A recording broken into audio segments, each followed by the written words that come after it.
حضرت عمر رضی اللہ عنہ دینی معاملات میں بہت ثابت قدم تھے اور بہت پکے تھے، یعنی دین پر کسی طرح بھی کمپرومائز نہیں کرتے تھے، اور بعض دفعہ ازواج مطہرات نے ان کی دین پر سختی کو محسوس بھی کیا اور رسول اللہ صلی اللہ علیہ وسلم سے اس کا اظہار بھی کیا، کیونکہ وہ بعض اوقات آپ کے گھریلو معاملات میں بھی دخل اندازی کر دیتے تھے۔ پردے کی آیات جو ہیں اسی پس منظر میں نازل ہوئی تھی۔ حضرت عمر رضی اللہ عنہ بعثت نبوی کے 6 سال مسلمان ہوئے تھے، اور اس وقت ان کی عمر صرف 27 ایئرز تھی، 27 سال کے تھے، یعنی ایک طرح سے نوجوان تھے، اور یہ نبی صلی اللہ علیہ وسلم کے ساتھ بدر، احد اور دیگر تمام جنگوں میں حاضر رہے، کئی چھوٹے لشکروں میں بھی گئے تھے اور بعض لشکروں کے امیر بھی بنے تھے، اور یہ نبی صلی اللہ علیہ وسلم کے ہمراہ احد کے دن جو لوگ ثابت قدم رہے تھے ان میں سے ایک تھے اور سابقون الاولون میں سے تھے۔ ان کی بہت سی فضیلتیں ہیں اور بہت سی ان کی خوبیاں ہیں اور ان کی شخصیت کے بہت سے پہلو ہیں، لیکن ان کو جو سب سے زیادہ چیز نصیب ہوئی ہے وہ ہے نبی صلی اللہ علیہ وسلم کی رفاقت اور آپ کے زیادہ تر قریب رہنا۔ جہاں بھی ہم دیکھتے ہیں کہ حضرت ابو بکر اور نبی صلی اللہ علیہ وسلم ساتھ ہیں، یہ فوراً وہاں ساتھ جانے کی کوشش کرتے اور ساتھ ہوتے۔ یہی وجہ ہے کہ ہم دیکھتے ہیں کہ اللہ سبحانہ وتعالیٰ نے ان کی اس خواہش، ان کی اس محبت کو قبول کیا اور مرنے کے بعد بھی ان کو نبی صلی اللہ علیہ وسلم کے قریب دفن ہونے کا موقع ملا۔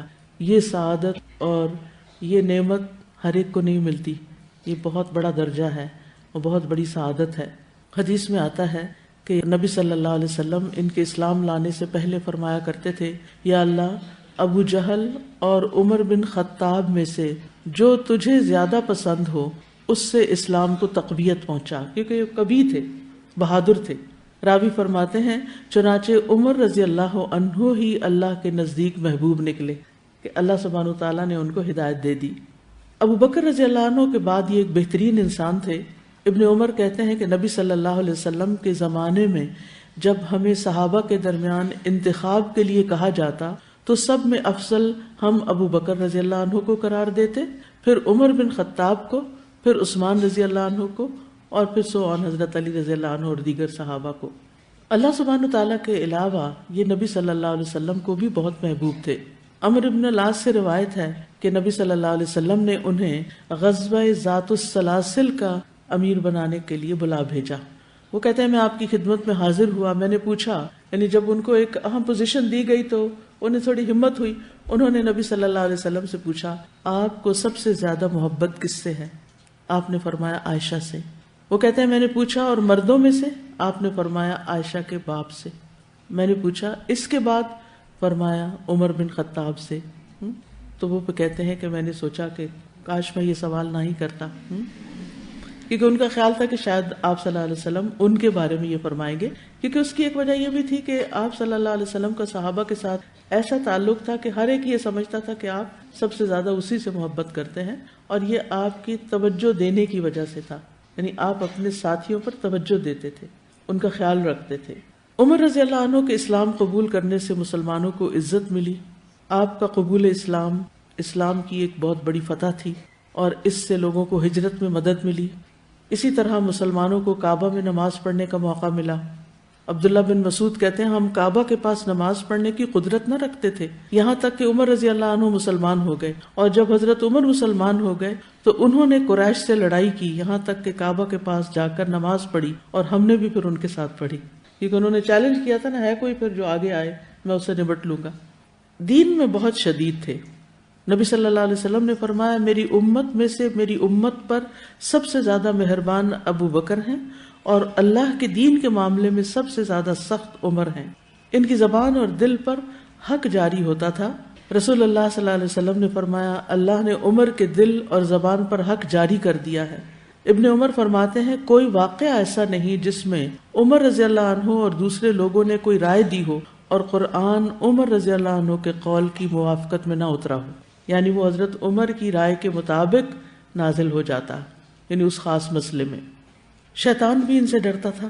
صحیح بخاری کی روایت ہے رسول اللہ صلی اللہ علیہ وسلم نے حضرت عمر سے فرمایا اے ابن خطاب، مجھے اس ذات کی قسم جس کے ہاتھ میں میری جان ہے، اگر تمہیں شیطان راستے میں چلتا ہوا دیکھ لے تو وہ اپنا راستہ تبدیل کر کے دوسرے راستے پہ چلنے لگتا ہے، یعنی تمہارے قریب نہیں آنا چاہتا، وہ ڈرتا ہے تم سے۔ رسول اللہ صلی اللہ علیہ وسلم نے فرمایا، میں شیطان جنوں اور شیطان انسانوں کو دیکھتا ہوں، وہ عمر سے بھاگ جاتے ہیں۔ بہت باروب تھے۔ ابن کثیر کہتے ہیں آپ اللہ کی رضا کے معاملے میں بہت منکسر المزاج تھے، کھردری زندگی گزارنے والے، سوکھی روٹی کھانے والے، اللہ کی ذات کے معاملے میں بڑے سخت، کپڑوں میں چمڑے کے پیوند لگواتے، اپنے کندھوں پر مشق اٹھا لیتے، باوجود اپنی ہیبت اور شخصیت کے گدھے کی ننگی پیٹھ پہ سوار ہو جاتے، اونٹ پر کھجور کے پتوں کی نکیل ڈالے ہوئے سواری کی، بہت کم ہنسنے والے تھے، کسی سے ہنسی مذاق نہیں کرتے تھے، لوگوں سے مذاق نہیں کرتے تھے۔